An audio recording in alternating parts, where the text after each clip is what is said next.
They say Hollywood's greatest performances happened off camera, behind locked doors. In an era when secrets were currency, some affairs weren't just whispered, they exploded across headlines, careers, and entire studios.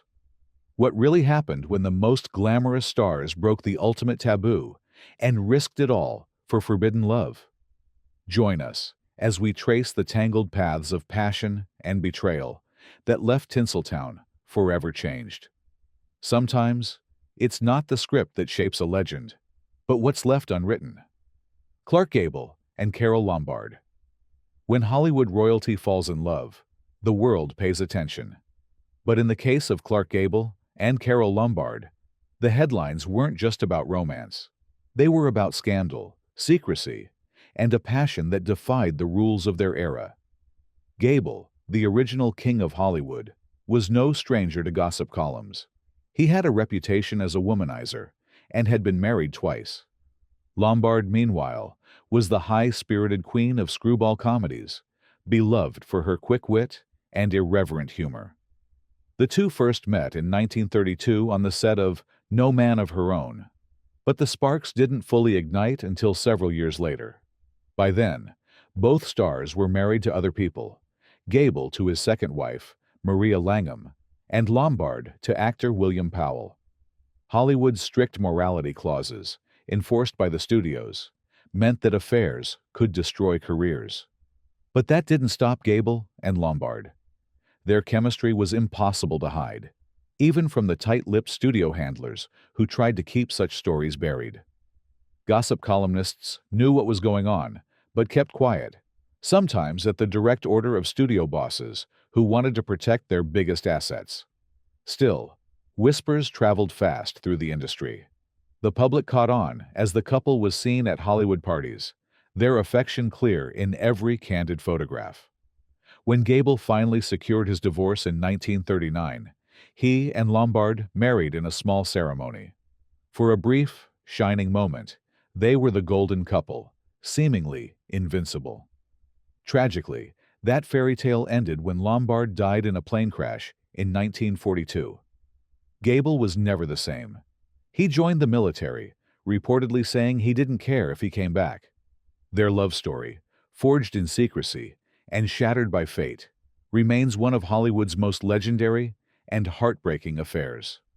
Spencer Tracy and Katharine Hepburn.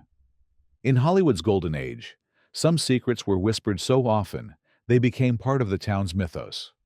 The affair between Spencer Tracy and Katharine Hepburn is one of those open secrets, spanning more than 25 years and defying every convention of the era. Tracy, known for his rugged, all-American persona, was deeply Catholic and married to Louise Treadwell. But his marriage was by all accounts a formality, and Tracy, despite his religious convictions, was drawn to Hepburn's independent spirit and sharp intellect from the moment they met on the set of Woman of the Year in 1941. Their on-screen chemistry electrified audiences, but off-screen, their relationship was even more intense. Tracy struggled with alcoholism and bouts of depression, and Hepburn, fiercely loyal, became both his confidant and caretaker. She moved into a cottage near his home, and the two became inseparable, yet Tracy never divorced his wife. Theirs was a relationship lived in the shadows, respected by their inner circle, but kept out of the tabloids by a conspiracy of silence that only classic Hollywood could orchestrate. For Hepburn, who spoke candidly about nearly everything else in her life, the relationship was sacred and private. She didn't publicly acknowledge the romance until years after Tracy's death. And Tracy, tormented by guilt and self-doubt, reportedly refused to leave his wife because of his Catholic beliefs and loyalty to his disabled son. Their partnership weathered 2 decades of change in Hollywood and produced some of cinema's most beloved films. When Tracy died in 1967, Hepburn did not attend his funeral out of respect for his family. Their love story, lived in the margins and in stolen moments, is a testament to the sacrifices made for love and the price of passion in Hollywood's unforgiving spotlight. Ingrid Bergman and Roberto Rossellini. At a time when Hollywood still demanded its stars uphold an image of moral perfection, Ingrid Bergman's affair with Italian director Roberto Rossellini sent shockwaves not only through Tinseltown, but across the Atlantic. Bergman, already an international icon thanks to Casablanca and Gaslight, was beloved for her luminous beauty and perceived wholesomeness. But in 1949, when she traveled to Italy to work with Rossellini on Stromboli, her image and her life changed forever. Bergman and Rossellini were both married to other people when they met, and their attraction was immediate and all-consuming. News of Bergman's pregnancy by Rossellini broke in American tabloids before her divorce from Dr. Petter Lindstrom was finalized, triggering a public outcry so severe that she was denounced on the floor of the U.S. Senate. The scandal was so great that for years, Bergman was essentially blacklisted from Hollywood, forced into exile in Europe, and branded an enemy of the home. Movie theaters boycotted her films, and fan letters turned to hate mail overnight. But Bergman refused to apologize for following her heart. She married Rossellini and lived in Italy, working on films that defied Hollywood's formulas and standards. Though their marriage eventually ended in divorce, Bergman's resilience and her willingness to weather disgrace for love ultimately won her redemption. She returned to Hollywood triumphantly, earning a second Oscar for Anastasia. Her affair with Rossellini remains a lightning rod in Hollywood history, not just for the scandal, but for its seismic impact on the public's expectations of celebrity and morality. In the end, Bergman's story is a testament to the cost and the courage of loving boldly when the world is watching. Elizabeth Taylor and Eddie Fischer. Few affairs in Hollywood history exploded with as much public outrage and endless headlines as Elizabeth Taylor's romance with Eddie Fischer. At the time, Taylor was not only the most beautiful woman in the world, but also America's favorite widow, having just lost her husband, producer Mike Todd, in a tragic plane crash. Eddie Fischer, meanwhile, was married to Debbie Reynolds, the sweetheart of MGM and Taylor's close friend. The two couples were so intertwined that Taylor was even a bridesmaid at Fischer and Reynolds' wedding. But after Todd's death, Fischer rushed to comfort Taylor, and soon their friendship spiraled into something far more intimate. When the truth came out, it was a cultural earthquake. Reynolds and Fischer's divorce was splashed across every front page, while Taylor's once wholesome reputation took a devastating hit. Homewrecker became her new label. Fans were stunned. The studio system, which once shielded its stars, could do little to contain the spectacle. Taylor's own words, "You can't break up a happy marriage. No one leaves a happy marriage," only fueled the controversy. The pair married in 1959, but the honeymoon phase was short-lived. Their union was plagued by guilt, relentless public scrutiny, and Taylor's tempestuous nature. Fischer's career, once riding high, never truly recovered, while Taylor quickly moved on to another famously scandalous affair, this time with Richard Burton. In a twist worthy of a Hollywood script, Taylor and Reynolds eventually reconciled, even joking about their tangled history years later on national television. Still, the affair between Elizabeth Taylor and Eddie Fischer stands as a defining scandal of the Golden Age, a cautionary tale about love, loyalty, and the high price of public adoration in Hollywood's relentless spotlight. Elizabeth Taylor and Richard Burton. It's hard to find another Hollywood romance that so thoroughly captivated and scandalized the world as Elizabeth Taylor's tumultuous relationship with Richard Burton. Their affair began on the set of 1963's Cleopatra, a film as infamous for its excess and delays as it was for the volcanic passion between its stars. Taylor, then married to Eddie Fischer, and Burton, married to Sybil Williams, couldn't hide their mutual attraction. The chemistry between them sizzled on and off camera, drawing the relentless gaze of the press and Vatican condemnation, which called their behavior erotic vagrancy. Paparazzi trailed them from Rome to London to Switzerland, and no attempt at privacy could shield them from a world fascinated by their every move. For Taylor, the scandal was nothing new, but for Burton, the global scrutiny was dizzying. As both marriages collapsed, the couple's affair played out in public as a spectacle, a never-ending soap opera with its own headlines, rumors, and dramatic confrontations. Taylor and Burton's passion was legendary, but so were their fights, explosive, theatrical, and, by their own admission, sometimes fueled by alcohol and jealousy. After divorces on both sides, Taylor and Burton married in 1964. Their union was marked by lavish gifts, public displays, and frequent, fiery arguments.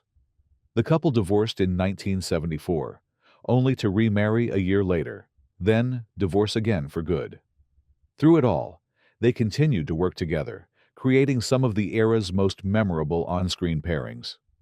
Their love story was, in Taylor's words, too much passion, too much publicity, too much everything. The Taylor-Burton affair remains a symbol of love, at its most intoxicating and destructive. A saga that transformed celebrity culture forever. Mary Pickford and Douglas Fairbanks. Before Brangelina or Bennifer, there was America's sweetheart, Mary Pickford, and the swashbuckling Douglas Fairbanks, the original Hollywood power couple. Their love story, which began in the late 1910s, was every bit as dramatic and fraught as anything on the silent screen. Both stars were married when they first met, Pickford to actor Owen Moore, and Fairbanks to socialite Annabeth Sully. For two celebrities who carefully managed their public images, the risk of scandal was enormous. Despite the dangers, Pickford and Fairbanks fell deeply in love. Their affair, conducted in secret, became an open secret among Hollywood insiders and gossip columnists. Pickford famously agonized over whether to divorce her husband, knowing that her fans and the press might never forgive her. But the pull of her relationship with Fairbanks proved too strong. In 1920, after securing divorces, the pair wed in a ceremony that attracted international attention. Their estate, Pickfair, became the social epicenter of Hollywood, a place where royalty, intellectuals, and movie stars mingled in a glamorous new American aristocracy. Together, they represented the dawn of a new era. Two stars, whose combined fame transcended film and helped establish Hollywood as a global phenomenon. But fame came with a cost. The relentless attention eventually strained their marriage. Fairbanks struggled with Pickford's continuing fame and his own fading stardom, while Pickford dealt with the pressures of public life and personal demons. They separated in 1933, ending more than a decade of Hollywood's greatest romance. Still, the Pickford-Fairbanks affair forever changed the culture of celebrity relationships, setting the stage for every scandal and love story that followed. Rita Hayworth and Prince Ali Khan. Few love affairs during the golden age of Hollywood rivaled the spectacle and the scrutiny of Rita Hayworth's romance with Prince Ali Khan. Hayworth, the sultry star immortalized by her turn in Gilda, was one of the most photographed women in the world. Her magnetism wasn't limited to moviegoers. She drew the attention of royalty. When she met Ali Khan, the dashing cosmopolitan son of the Aga Khan III, he was still married to his first wife. Their immediate chemistry set off alarms across continents. As word of their secret meetings and lavish gifts spread, gossip columns on both sides of the Atlantic lit up with rumors. Hollywood may have been used to scandal, but this was different. An American film icon falling for a Muslim prince, against the backdrop of post-war conservatism. Paparazzi followed their every move, eager for a glimpse of the pair at exclusive nightclubs or escaping to the French Riviera. The drama escalated in 1949 when Hworth, recently divorced from Orson Welles, married Khan in a breathtakingly lavish ceremony in Cannes. The wedding made headlines around the globe. Hworth even announced her retirement from Hollywood to focus on her new royal life, a move that shocked fans and fueled speculation about her future. But the fairy tale romance quickly soured. Press intrusion, cultural differences, and Ali Khan's notorious reputation as a playboy strained the marriage from the start. After 4 turbulent years, and the birth of their daughter, Princess Yasmin, the couple divorced in 1953. Hworth returned to Hollywood, but she was never the same.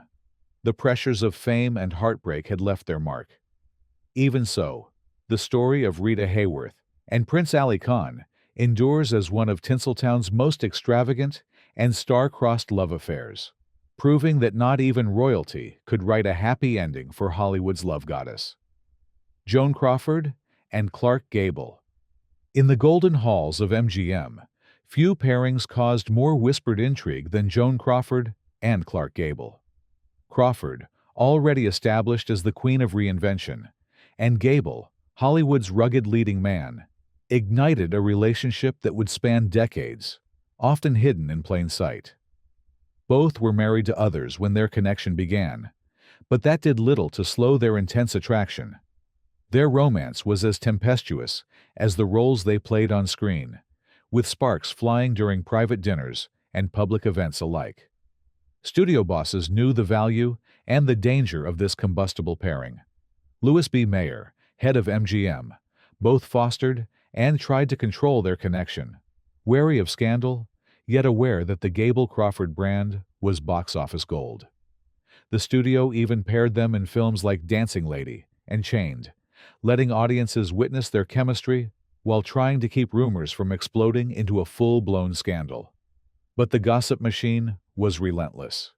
Even after their respective marriages ended and new partners entered their lives, Gable and Crawford remained close, sometimes lovers, sometimes confidants, but always the subject of fascination. Unlike many Hollywood affairs, theirs never culminated in marriage.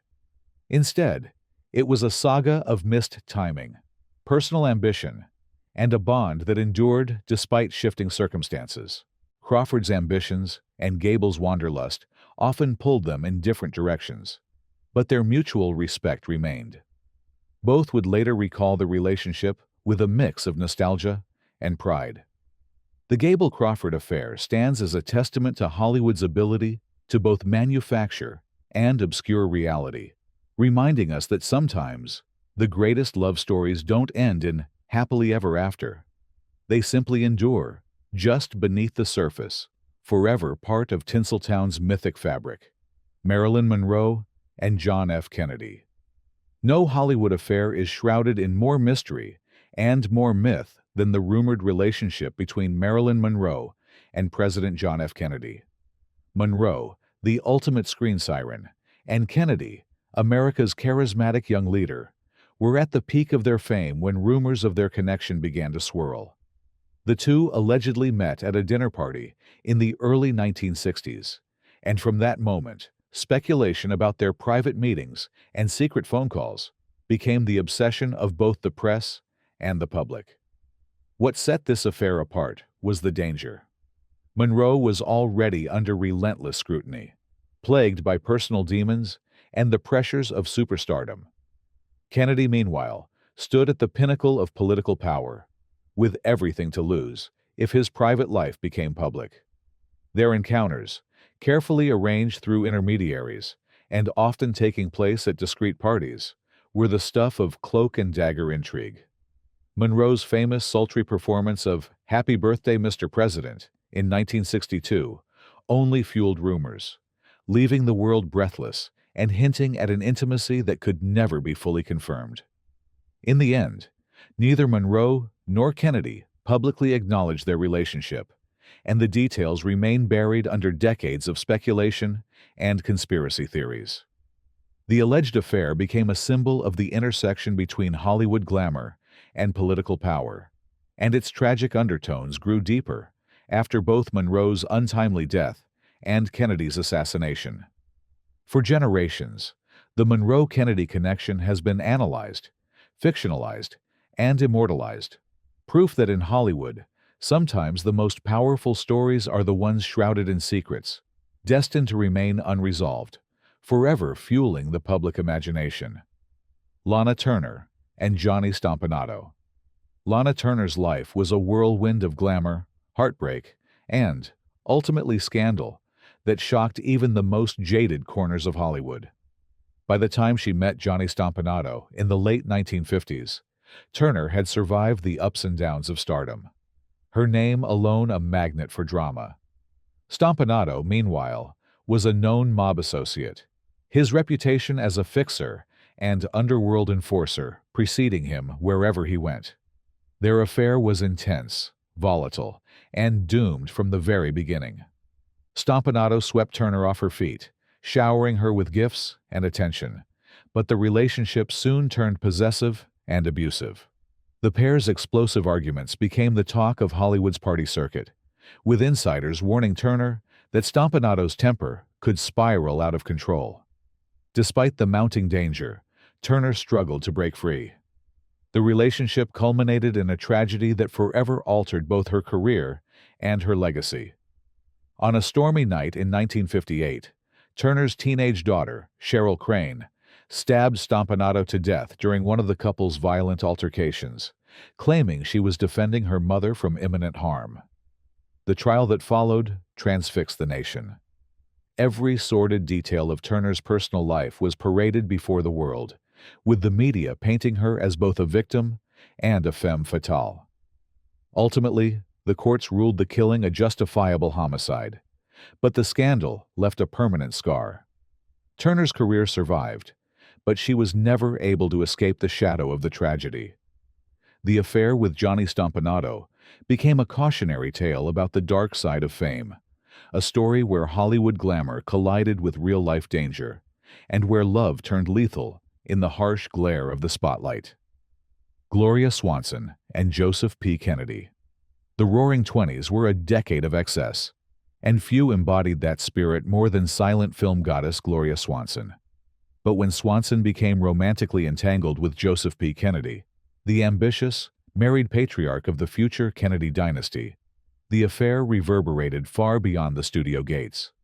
Swanson was already an icon, her name synonymous with box office gold and extravagant living.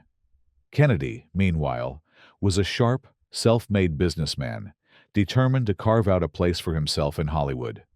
Their connection was more than physical. It was a meeting of minds and ambitions. Kennedy became Swanson's business advisor, guiding her through risky projects and helping her form her own production company. But as their professional relationship deepened, so did their romance. Scandalous not only because both were married, but because Kennedy's Catholicism and prominent family ties made such indiscretions even more taboo. The affair was hidden from the press, but insiders whispered about Swanson's regular visits to Kennedy's suite at the Ambassador Hotel and the lavish gifts he bestowed upon her. Ultimately, Kennedy's focus shifted from Hollywood to politics, and the romance faded, but not before leaving its mark. Swanson's reputation took a hit, her finances suffered, and she became yet another Hollywood starlet whose personal life became inseparable from her public image. The Swanson-Kennedy affair is remembered not just for its passion, but for the way it intertwined Hollywood with the future of American politics, foreshadowing the Kennedy family's later entanglements with fame, scandal, and tragedy. In the silent shadows of old Hollywood, their love story played out like a movie, equal parts ambition, secrecy, and heartbreak. Errol Flynn and Olivia de Havilland. Errol Flynn and Olivia de Havilland were one of the screen's most electric pairings, their chemistry igniting classics like Captain Blood and The Adventures of Robin Hood. But what audiences didn't know was that the sparks continued to fly off camera, a forbidden, tantalizing flirtation that left fans and studio bosses alike desperate for answers. Flynn was the ultimate Hollywood bad boy, notorious for his womanizing, drinking, and devil-may-care attitude. De Havilland, in contrast, was the picture of grace and decorum, her refined beauty masking a fiercely independent spirit. Their off-screen relationship began during their earliest films together. Flynn was married, and de Havilland, ever the professional, resisted his advances at first. But the tension between them was undeniable, and soon the pair became close confidants, sharing secrets and late-night phone calls. Studio executives, fearing scandal, kept a close eye on the duo, with Warner Brothers determined to protect de Havilland's wholesome image at all costs. The rumors reached a fever pitch as gossip columnists speculated about clandestine rendezvous and whispered declarations of love. Despite their deep affection, de Havilland ultimately drew a line. She refused to become another conquest or jeopardize her own reputation. Flynn later confessed in his memoirs that Olivia was the great love of his life, a sentiment echoed by de Havilland decades later. Their relationship remained what some would call a what-if, its unfulfilled promise only heightening the legend. In the end, their affair, real or imagined, became one of Hollywood's most enduring mysteries, a story of passion constrained by circumstance and the ever-watchful eyes of an industry obsessed with image. Bette Davis and William Wiler. When Bette Davis met director William Wiler on the set of Jezebel in 1938, Hollywood insiders braced for fireworks. Davis, already known for her fierce independence and uncompromising approach to her craft, met her match in Wiler, a director with an exacting vision and a reputation for pushing actors to their limits.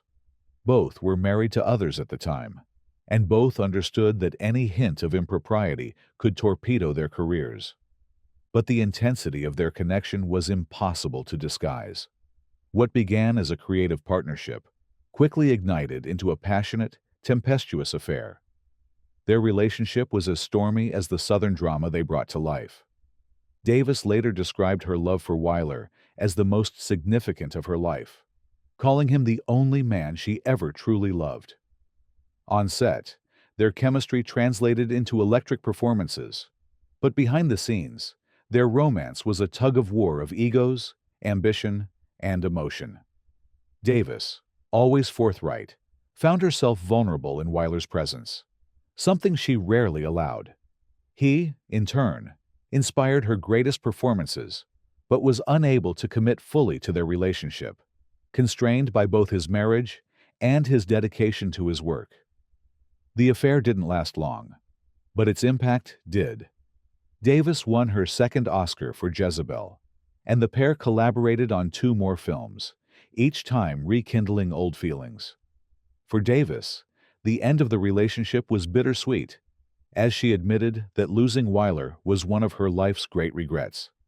Yet, she carried the experience with her, channeling the pain and passion into her legendary screen persona. The Davis-Wiler affair remains a testament to the combustible energy of 2 creative forces colliding, and the heartbreak that so often follows when love meets ambition in Hollywood. Vivian Leigh and Laurence Olivier.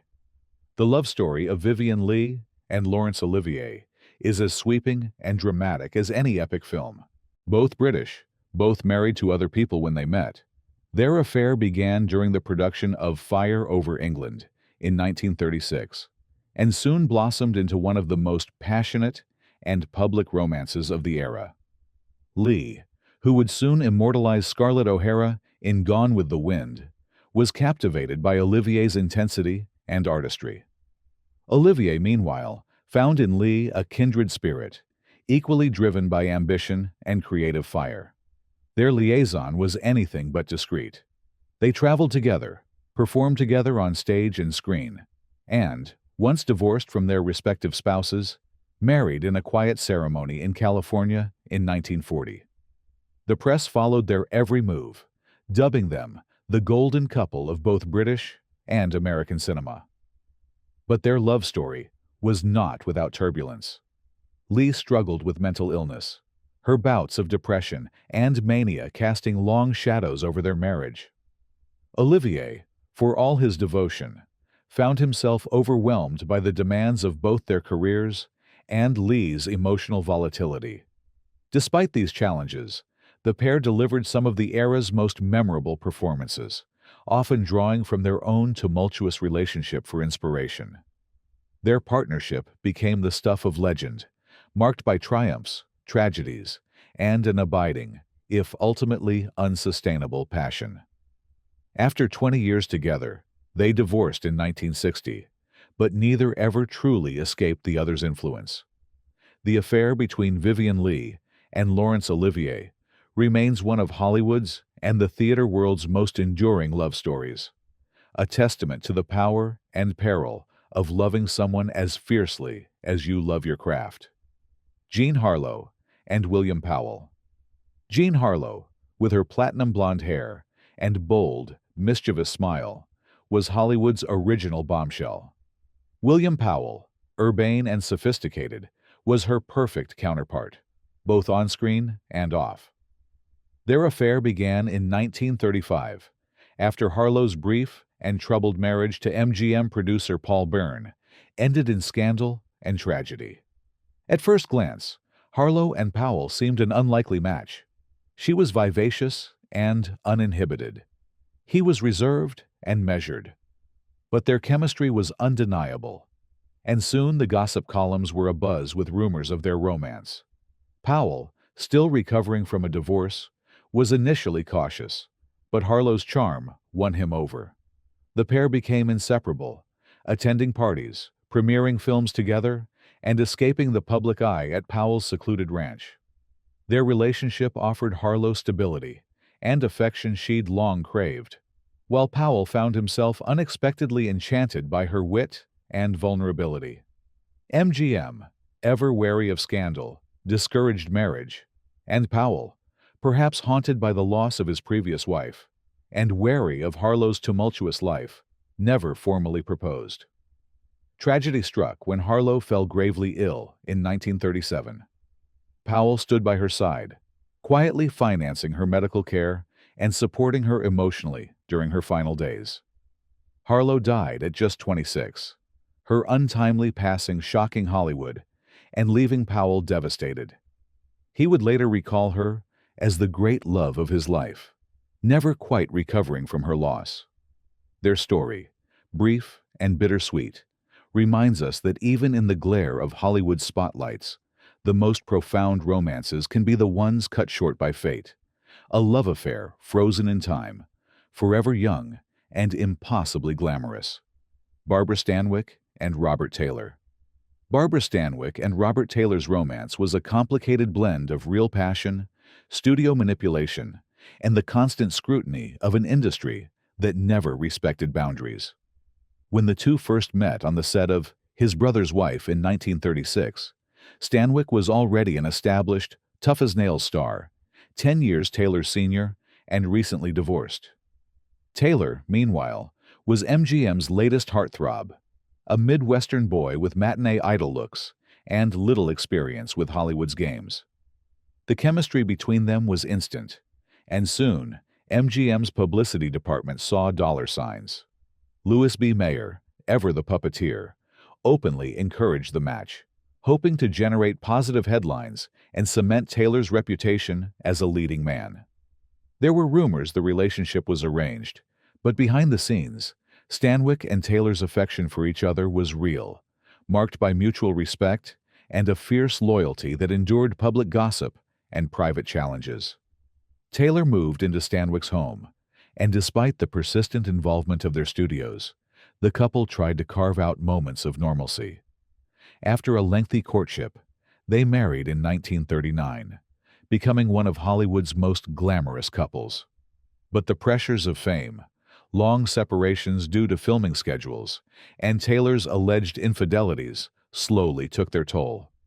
Stanwyck, ever stoic, rarely spoke about their difficulties, preferring to bury herself in work. By 1951, the couple divorced, though they remained on good terms for the rest of their lives. For Stanwyck, the heartbreak never quite faded. Taylor, too, looked back on the marriage with nostalgia.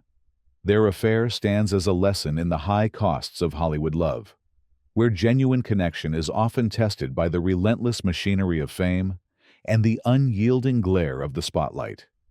Tallulah Bankhead and Gary Cooper. Tallulah Bankhead was the ultimate rebel, an actress who delighted in shocking Hollywood with her wild wit, fearless attitude, and refusal to play by anyone's rules. So when she set her sights on Gary Cooper, the stoic star of High Noon and Sergeant York, It was a collision of opposites that set tongues wagging across town. Their brief but sizzling affair unfolded in the late 1920s, at a time when Bankhead was captivating Broadway and making inroads in Hollywood, while Cooper was rising through the Paramount ranks. The allure was obvious. Bankhead, with her southern drawl and quicksilver charm, was unlike any woman Cooper had ever met. He, in turn, embodied the rugged masculinity that made him the era's most eligible bachelor. Their romance was electric, burning hot and fast, with both stars flaunting their chemistry at Hollywood parties and private gatherings. Unlike many affairs of the era, neither seemed interested in hiding it. Bankhead, in particular, was notorious for her candor, later recounting her escapades with Cooper in her infamous memoirs. But their differences were too stark to sustain a lasting relationship. Bankhead's appetite for excess, her love of parties, alcohol, and open rebellion against Hollywood's mores, clashed with Cooper's more reserved demeanor. By the time their fling fizzled out, both had left their mark on each other. Cooper went on to marry and carve out a legendary film career, while Bankhead remained an icon of unapologetic individuality. Their affair, though short-lived, stands as a testament to Hollywood's anything-goes era, when passion could ignite at any moment, and the industry's brightest stars weren't afraid to play with fire. Loretta Young and Clark Gable. Few affairs in old Hollywood were as carefully hidden, yet as impactful, as that between Loretta Young and Clark Gable. Their story began on the set of The Call of the Wild in 1935. Gable, known for his roguish charm, was married. Young, devoutly Catholic and fiercely protective of her reputation, was single. An on-set romance blossomed into a secret tryst, resulting in Young's pregnancy, an event that, in the conservative era of the 1930s, could have ended both their careers. Faced with impossible choices, Young orchestrated an elaborate cover-up. She disappeared from the public eye, returning months later with an adopted daughter, Judy, who was, in reality, her biological child with Gable. The deception was so carefully managed that even Judy did not learn the truth until adulthood. For decades, Hollywood insiders whispered about the affair, but the public remained largely unaware. Young's steadfast Catholicism meant she never spoke of the scandal, while Gable went on to other high-profile romances, never publicly acknowledging paternity. The emotional cost for Young was immense. She carried the burden of secrecy for her entire life, driven by both the era's unforgiving standards and her own sense of personal morality. In later years, the revelation of Judy Lewis's true parentage cast new light on the sacrifices demanded by Hollywood's golden era, where the price of reputation was sometimes a lifetime of silence. Today, the affair between Loretta Young and Clark Gable is seen as a tragic reminder of the pressures and paradoxes faced by women in classic Hollywood and the lengths to which they had to go to protect their careers, their children, and their dignity. Greta Garbo and John Gilbert. In the silent film era, Greta Garbo and John Gilbert's romance was nothing short of legendary, an affair that defined both their lives and careers. They first met on the set of Flesh and the Devil in 1926, where the heat between them was palpable, both on camera and off. Gilbert, already a screen idol, was instantly smitten with Garbo's enigmatic beauty and cool detachment. Garbo, famously reclusive and wary of Hollywood's trappings, found herself drawn to Gilbert's charisma and intensity. Their affair was as passionate as it was tumultuous. Gilbert proposed marriage more than once, but Garbo, always a loner at heart, repeatedly hesitated, sometimes leaving him at the altar, sometimes vanishing without explanation. Hollywood eagerly watched their every move, and MGM executives hoped the pairing would translate into box office gold. But the pressures of stardom and Garbo's resistance to conventional relationships doomed the romance. By the time sound came to cinema and the industry began to shift, their relationship was already unraveling. Despite the heartbreak, both stars went on to shape Hollywood in their own ways. Garbo as the ultimate symbol of mystery and independence. Gilbert as a tragic figure whose career never fully recovered from personal and professional blows. Their love story became part of Hollywood's collective memory, a cautionary tale of intensity, fame, and the eternal struggle between private longing and public life. Garbo and Gilbert's affair, with its mix of grand passion and painful separation, remains one of Tinseltown's most enduring and bittersweet legends. From whispered rendezvous to public scandals that forever changed reputations, these affairs reveal that old Hollywood was never as golden as it seemed. Behind the glamour, the stars lived and loved, on the edge, risking everything for passion, survival, or just one unforgettable moment. Some romances sparked empires, others sparked ruin, but all left a permanent mark on Tinseltown's legend. Which story still lingers in your mind? Let us know in the comments, and don't forget to subscribe for more hidden Hollywood history.